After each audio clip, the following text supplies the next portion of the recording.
He showed us that even with good intentions, there will be no progress until we as Westerners can defeat our own problems of discrimination and criminality. He also said something that really struck a chord. He said, "It takes me and you to make a change. And the main way to change is through education." In addition to the sidewalk interviews, we also took a number of surveys from college students here at UT. The outcomes were a little different, but we can see a pattern that even with education, most know very little about sub-Saharan Africa or any grassroots issues that have been occurring for centuries. We spoke with Professor Alex Weinreb at the University of Texas about an ongoing project that he has been a part of, the Malawi Diffusion Project. We asked him some questions from the survey, and he had a devastatingly realistic yet positive outlook on the subject. Okay. There are a couple of ways in which I think people can learn about sub-Saharan Africa. One of them, of course, is just to expose themselves to all sorts of media, films and novels and music and stuff. But primarily here, not the sort of things which come out of Hollywood. Movies, they can go down to a sort of DVD store and rent African movies, like by African directors, where the themes covered, the stories covered, the actors are all from sub-Saharan Africa. The stories are intended to be for an audience which is not only living in cities in the West, but it's also an African audience. Those sorts of things give you a glimpse into the sorts of issues which arise in day-to-day life in sub-Saharan Africa.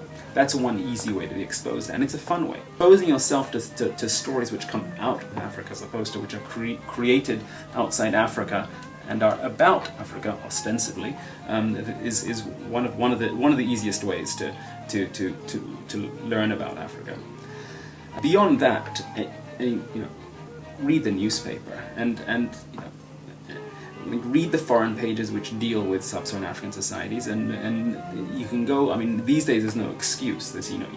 There are African newspapers online from pretty much every sub-Saharan African country. I mean, the internet is developing extremely quickly in sub-Saharan Africa, and there's an indigenous middle class which loves the information and makes full use of the internet for all sorts of reasons. And one of the reasons is to get information about what's happening locally. So African newspapers have responded to this and published things online, and this is a really easy way for us to stay in touch again with the sorts of issues which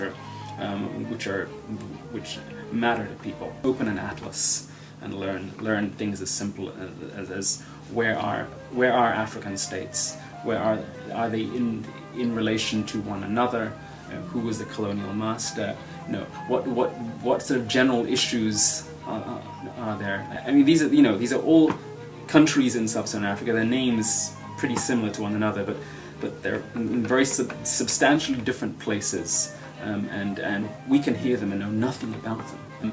I've been involved in a research project called the Malawi Diffusion and Innovation Change Project, which has been on the ground in a small country in sub-Saharan Africa, in eastern southern Africa, called Malawi, and it's a project which tries to understand the effect of social networks on people's decisions to use or not use better health care. The aim here is to understand why, for example, people would want to. Some people would want to take advantage of a clinic where they offer child vaccination and others wouldn't.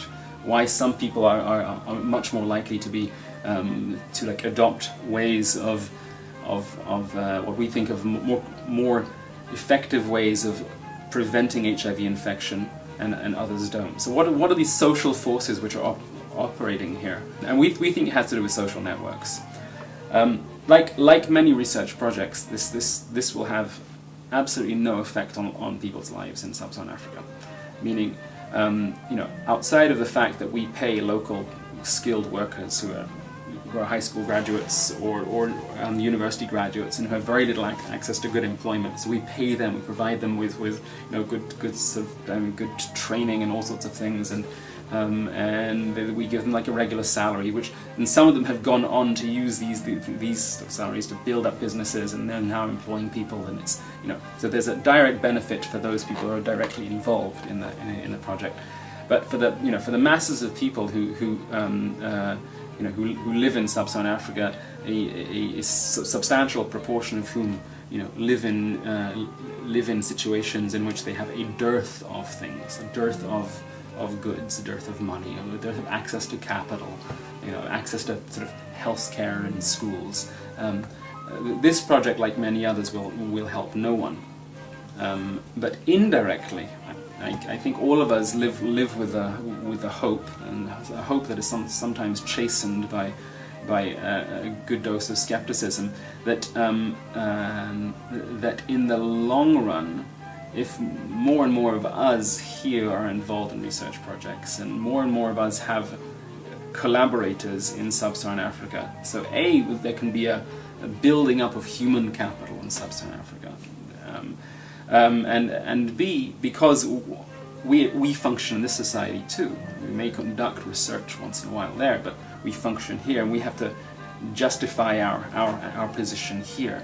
So we can maybe begin to start this ball rolling and then accelerating of having more and more people actually learn a little bit more. So I'd like to think that there is an indirect benefit, at least, to these sorts of projects. I mean, there are some social scientific benefits which accrue to these things over the long run, but that's starting to get into this sort of realm of very, very narrowly focused benefit, and if I have to be frank about actual benefits to people in Africa, then I come down on the side of, well, this really actually does virtually nothing for them. On the other hand, it doesn't cost very much.